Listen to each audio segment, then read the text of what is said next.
नमस्कार, मैं हूं आपके साथ अंकिता पाल और आप सभी का हमारे छत्तीसगढ़ में स्वागत है। रुक करते हैं खबरों की तरफ।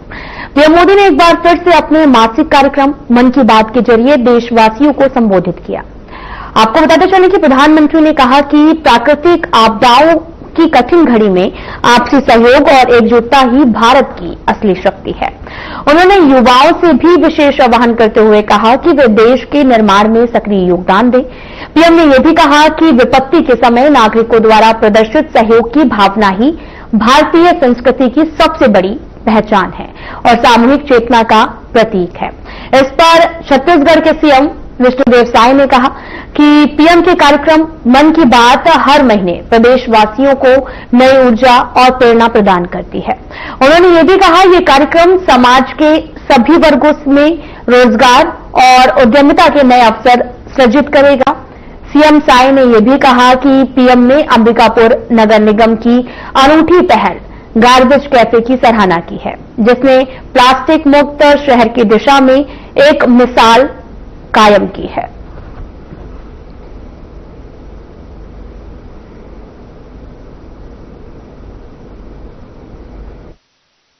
के लिए वैसे तो नवंबर महीना बहुत ही अच्छा रहा, कहे कि स्थापना दिवस भी हम लोग भव्यता के साथ मनाए, जिसमें भी हमारे देश के यशस्वी प्रधानमंत्री हम लोगों के बीच में थे।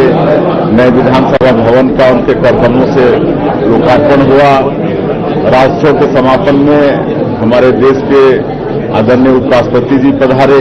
जनजातीय गौरव दिवस में देश की राष्ट्रपति श्रीमती द्रौपदी मुर्मू जी आई और अभी ये 3 दिन का डीजीपी कॉन्फ्रेंस हमारे छत्तीसगढ़ में हो रहा है, जिसमें माननीय प्रधानमंत्री जी, माननीय गृह मंत्री जी और हमारे केंद्रीय गृह राज्य मंत्री और पूरे देश भर के डीजीपी और केंद्रीय सुरक्षा बल के जो हेड हैं, सब 3 दिनों तक देश में कानून व्यवस्था की चर्चा कर रहे हैं। आज हमारे देश के यशस्वी प्रधानमंत्री श्री नरेंद्र मोदी जी की मन की बात का 188वें एपिसोड का आयोजन था और हम लोगों का सौभाग्य है छत्तीसगढ़ का कि ऐसे अवसर पर स्वयं प्रधानमंत्री जी हमारे प्रदेश में उपस्थित हैं और आज यहाँ पर रायपुर पश्चिम विधानसभा में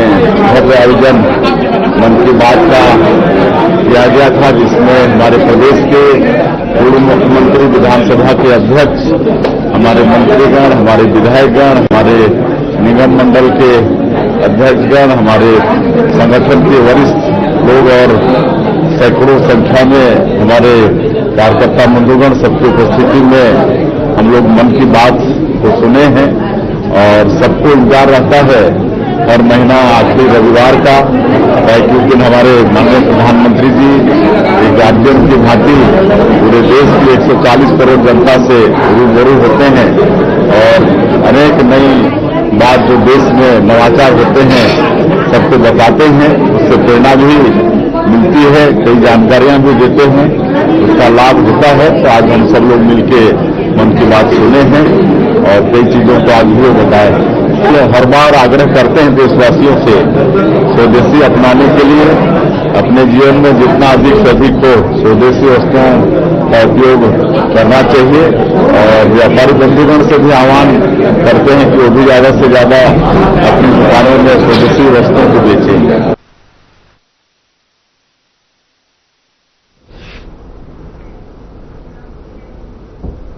बिलासपुर के संभागायुक्त सुनील जैन और कलेक्टर संजय अग्रवाल ने संयुक्त रूप से मतदाता सूची के गहन पुनरीक्षण कार्य का फील्ड पर जायजा लिया है। उन्होंने बिलासपुर विधानसभा क्षेत्र, बेलतरा विधानसभा क्षेत्र और बिल्ला विधानसभा क्षेत्र के आधा दर्जन से ज्यादा मतदान केंद्रों का दौरा कर प्रगति की जानकारी ली है। साथ ही बीएलओ के कार्यों की मौके पर समीक्षा की गई है। उन्होंने जरूरी मार्गदर्शन दिया है। उन्होंने शहर के गोंदपारा इलाके में पदयात्रा कर लोगों को अभियान के संबंध में जागरूक किया है। कुछ बचे हुए मतदाताओं के घर भी पहुंचकर जल्द गणना पत्रक भरकर जमा करने का अनुरोध किया। कमिश्नर सुनील जैन ने विधानसभा क्षेत्र के गुंजापार के आमला बंधापार, बेलतरा विधानसभा क्षेत्र के बिरकोना और विला विधानसभा क्षेत्र के ग्राम हिर्री पहुंचकर बीएलओ के कार्यों का निरीक्षण किया है और ये भी देखा गया कि अभियान में राजनीतिक दलों के द्वारा नियुक्त बीजेपी रुचि नहीं दिखा रहे हैं।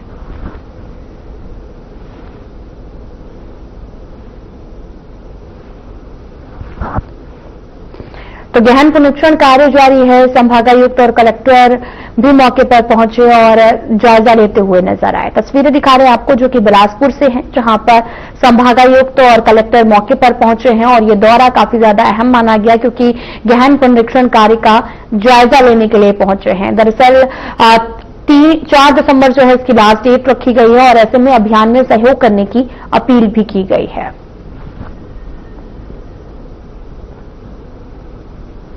आपको बताते चले कि अभियान में सहयोग की अपील की गई है और दौरे पर संभागायुक्त और कलेक्टर नजर आ रहे हैं।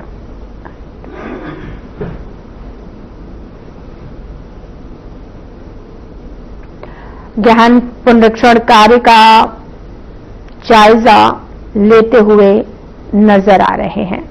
दरअसल अभियान में सहयोग करने की लोगों से अपील की गई और साथ ही जायजा लेने के लिए मौके पर पहुंचे हुए थे।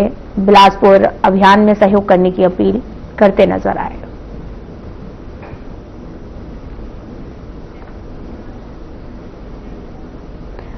राजनांदगांव के वर्धमान नगर में राज्य सरकार के निर्देश पर लाखों रुपए खर्च कर अटल परिसर का निर्माण किया गया, जिसका उद्देश्य था कि लोग यहां आकर देश के पूर्व प्रधानमंत्री अटल बिहारी वाजपेयी के विचारों, उनकी सोच, उनके योगदान के बारे में जानें।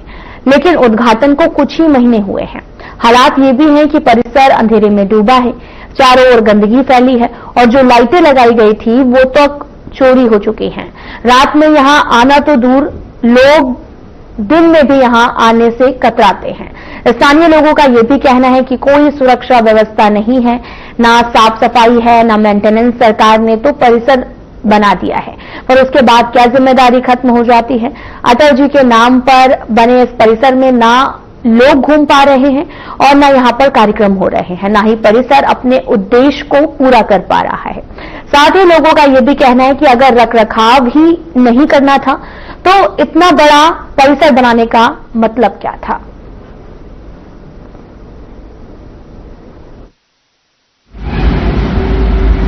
जो अटल परिसर का निर्माण हुआ है उसमें विद्युत व्यवस्था अभी बाधित है, चूंकि खुले में लाइट्स लगी थी और बारिश के दिनों में खराब हो गई है तो उनको निकाल के अभी चेंज कर रहे हैं और साफ सफाई भी अभी उसकी कम हो पा रही थी, जिसको अभी हम लोगों ने नियमित रूप से वहां पे ड्यूटी लगाई है कि उसकी साफ सफाई भी पर्याप्त हो सके और जिस उद्देश्य को लेकर अटल परिसर का निर्माण किया गया था कि लोग वहां आए और एक स्वस्थ माहौल में वहां पे बैठ के समय बिता सके।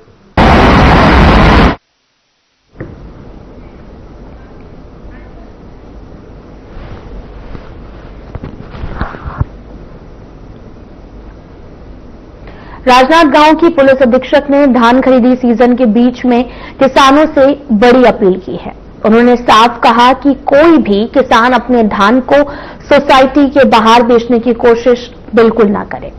ज्यादा दाम दिलाने का लालच देने वाले दलालों के से सतर्क रहें और एसपी ने चेतावनी भी दी है कि कुछ लोग किसानों को बहला फुसलाकर ये दावा करते हैं कि वे बाजार में धान का ज्यादा दाम दिलवा देंगे।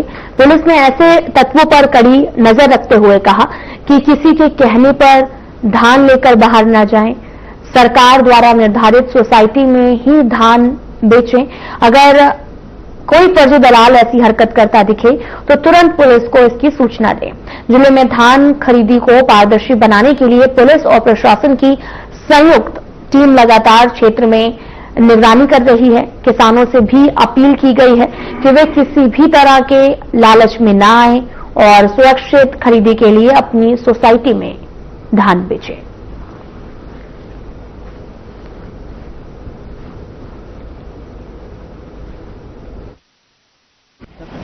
बहुत महत्वपूर्ण प्रश्न आपके द्वारा किया गया है। धान खरीदी का पैसा, साल भर की कमाई का पैसा किसानों का उनके खाते में जब आता है जो कि 15 नवंबर के उपरांत जो है शुरू हो गया है। तो कोऑपरेटिव बैंक से, पोस्ट ऑफिस से लोगों के द्वारा वो पैसे निकाले जाते हैं किसानों के द्वारा। तो इसमें हम लोगों ने एक एडवाइजरी भी जारी की थी, उसको मैं दोहराना चाहूंगी कि कभी भी कोशिश करें कि आप लमसम पैसा ना निकालें।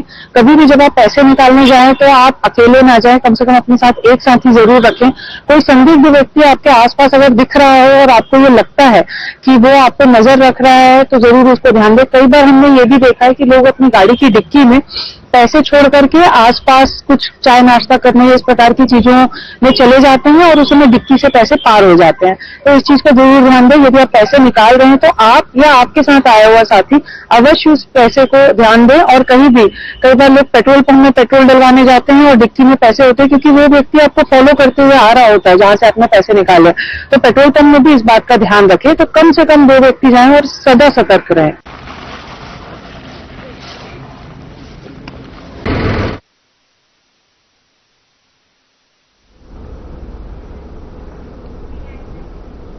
बीजापुर जिले के धर्मगढ़ ब्लॉक अंतर्गत निलसनार, बांगापाल और दारापाल पंचायतों की सड़क निर्माण परियोजना पिछले 5 सालों से अधूरी पड़ी है।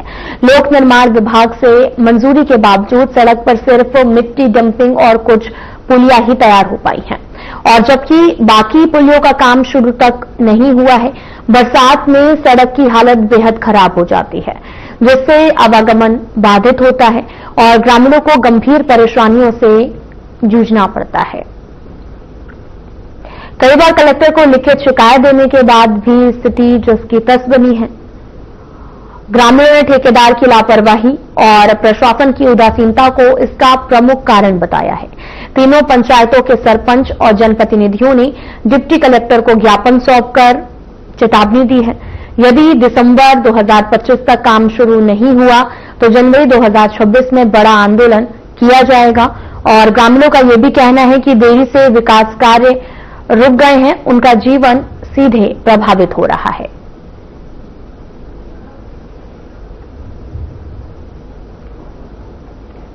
तो आपको बताते चलें कि 5 सालों से काम जो है वो अधर में है। निर्माण कार्य का आंदोलन भी लगातार जारी है। डिप्टी कलेक्टर को इस दौरान ज्ञापन भी सौंपा गया है। निर्माण कार्य बहुत समय से लटका हुआ है, जिससे ग्रामीणों को तमाम तरह की परेशानियों का सामना करना पड़ता है। इस दौरान ग्रामीणों ने कलेक्टर को ज्ञापन सौंपने के लिए पहुंचे और साथ ही तस्वीरें आपको दिखा रहे हैं जो कि बीजापुर से हैं, जहां पर इकट्ठा होकर दंडाधिकारी बीजापुर पहुंचे और यहां पर एक ज्ञापन कलेक्टर एवं जिला दंडाधिकारी को लिखा और साथ ही कहा कि तमाम तरह की परेशानियां उन्हें रोजाना झेलनी पड़ती हैं, जिसके बाद में काफी समय से वो चक्कर लगा चुके हैं, लेकिन अभी तक ये काम अधर में लटका हुआ है। निर्माण कार्य में देरी हो रही है, जिससे वो काफी परेशान है। इसको लेकर आज कलेक्टर को ज्ञापन सौंपा है।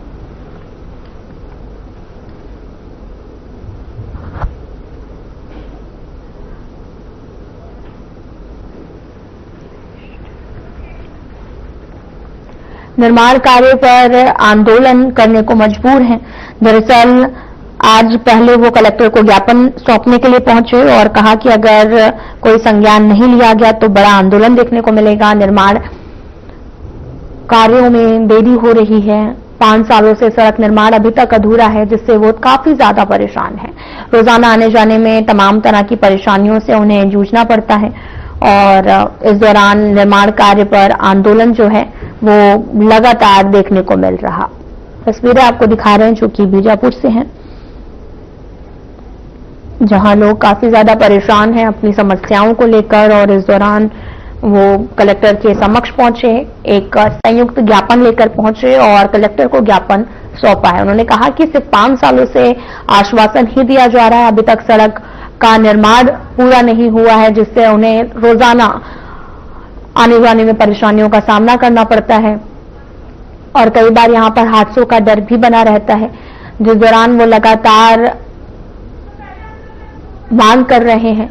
और अब कलेक्टर को ज्ञापन सौंपा गया है और आंदोलन की चेतावनी दी है कि अगर कुछ समय में ये कार्य पूरा नहीं हुआ तो ये बड़ा आंदोलन का रूप ले सकता है। आपको बताते चलें कि तस्वीरें जो हैं वो बीजापुर से हैं, जहां पर लगातार अपील की जा रही है और सिर्फ उन्हें अभी तक आश्वासन ही मिला है, जिसको लेकर वो अपना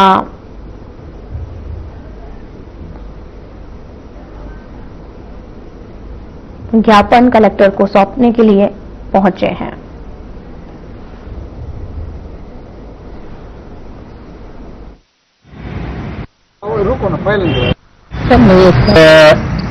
भैरमगढ़ ब्लॉक और आश्रित ग्राम पंचायत दारापाल, नलसनार, भांगापाल, ये जो एक रोड 5 साल पहले से बन रहा है, जो टेंडर हुआ था, तो टेंडर हुआ तो ठेकेदार जो है 5-6-7 साल लगभग हो गया है, पुलिया खोद के छोड़ दिया और रोड को भी जो मिट्टी सीसी रोड था उसको उखाड़ फेंक दिए और उसमें मिट्टी डाल के ऐसे छोड़ दिया है कि उसमें तीनों गांव के लोगों को आने जाने की परेशानी है। तो कई बार लिख के दिए शासन प्रशासन को भी, उसमें कोई ध्यान नहीं दिया।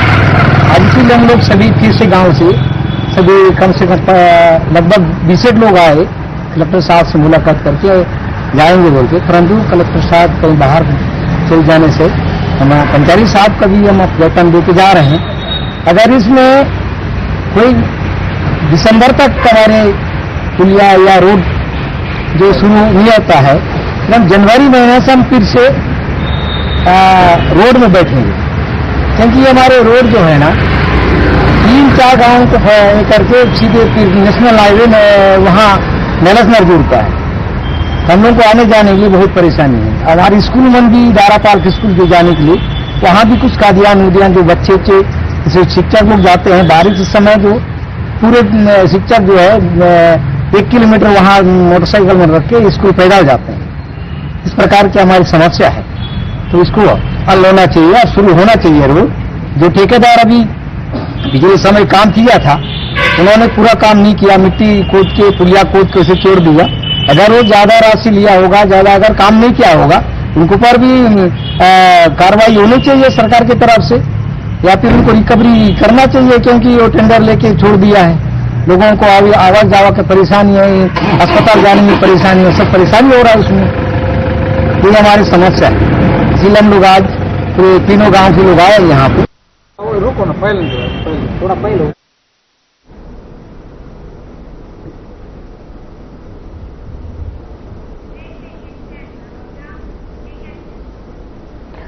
फिलहाल यहाँ रुकते हैं एक छोटे से ब्रेक के लिए।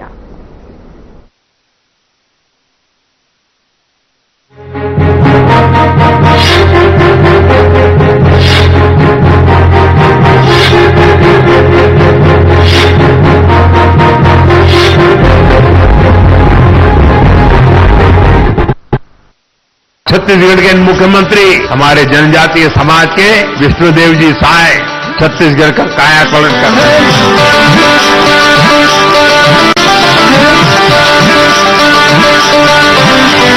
अपने मन का है ये नाता विष्णु देव के साथ, नीयत मेरा नारी से हो रहा बस्तर का विकास। नीयत मेरा नारी ये हम सबका है गाँव, इस बस्तर में तेरे देख सब कुछ है हासिल।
ब्रेक के बाद स्वागत है आप सभी का। रुख करते हैं खबरों की तरफ। दुर्ग जनपद पंचायत के मुख्य कार्यपालन अधिकारी रुपेश पांडे का एक बयान सामने आया, जिसमें उन्होंने साफ कहा कि दुर्ग विकासखंड में बीपीएल राशन कार्ड श्रमिक कार्ड के आधार पर जारी नहीं किए गए हैं।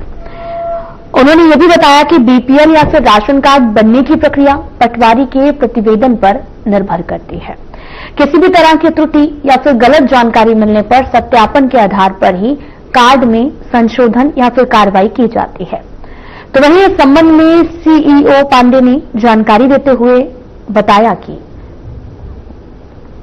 वर्तमान में शासन के निर्देश पर राशन कार्ड सत्यापन केवाईसी प्रक्रिया जारी है, जिसके लिए समय सीमा भी बढ़ा दी गई है, ताकि सभी पात्र परिवार सही दस्तावेजों के साथ अपना राशन कार्ड को अपडेट करवा सके।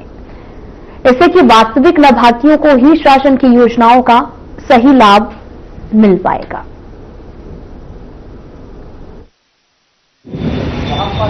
किए गए हैं वो 49,000 राशन कार्ड जारी किए गए हैं।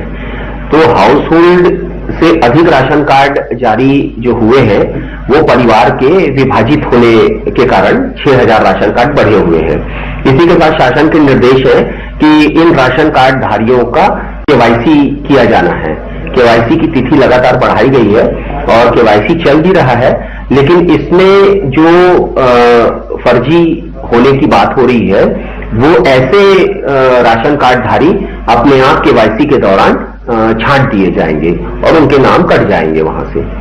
तो क्या ऐसे जो कार्ड धरने पर कुछ कार्रवाई सुनिश्चित होता है? बिल्कुल की जाएगी। ऐसे फर्जी राशन कार्ड धारी अगर यहां से भी राशन ले रहे हैं और कहीं और से भी राशन ले रहे हैं, 2 राशन कार्ड में अगर उनका नाम है या यहाँ के निवासी नहीं है और उनके नाम से राशन कार्ड जारी हो गया है, तो ऐसे राशन कार्डधारी के ऊपर निश्चित रूप से वैधानिक कार्रवाई की जाएगी कह रहे हैं। और ये हमने पर्यवेक्षण में भी देखा है और इसका परीक्षण भी किया है कि किसी घर में अगर 5 लोग निवासरत हैं, 5 सदस्य हैं और आपको ये मालूम भी है कि 3 लोगों पे 35 किलो राशन मिलता है और 2 लोगों पे 20 किलो राशन मिलता है, और अभी 5 लोग एक घर में हैं जिन्हें 35 किलो राशन मिल रहा है, तो 2 लोग घर से अलग होने का एक आवेदन करते हैं।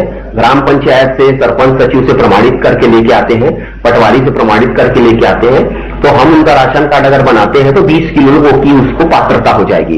इस प्रकार से जिस घर में 35 किलो राशन कार्ड जाना चाहिए, मतलब राशन जाना चाहिए, उस घर में 55 किलो चावल या राशन जा रहा है। तो ये भी देखना होगा कि संयुक्त परिवार में रह रहे हैं और केवल महज मात्र इस प्रकार का लाभ लेने के लिए और 2 लोग परिवार से अलग होकर उसी घर में रह रहे हैं, तो इसका भी हम परीक्षण कराते हैं अपने एडीओ के माध्यम से और उसके बाद ही राशन कार्ड बनाते हैं अगर वो परिवार संयुक्त परिवार से अलग हो रहा है। तो एक बड़ी बात सामने आई है कि आजकल जो लोग हैं श्रमिक कार्ड बना करके एपीएल कार्ड को बीपीएल में कन्वर्ट करा देते हैं, उस पर लोग कैसे लगेगी? देखिए, श्रमिक कार्ड के आधार पर हम किसी का राशन कार्ड नहीं बनाते हैं। हम राशन कार्ड बनाते हैं पटवारी के प्रतिवेदन से। अगर पटवारी लिख के देता है कि इस व्यक्ति की भूमि नहीं है या ये 2.5 एकड़ भूमि है या 5 एकड़ भूमि है, तो उस पात्रता के अनुसार से ही अंत्योदय, प्राथमिक, एपीएल के कार्ड ही बनते हैं। तो हमारा जो पैरामीटर है और हमारा जो जांच करने का तरीका है वो पटवारी के ऊपर डिपेंड होता है।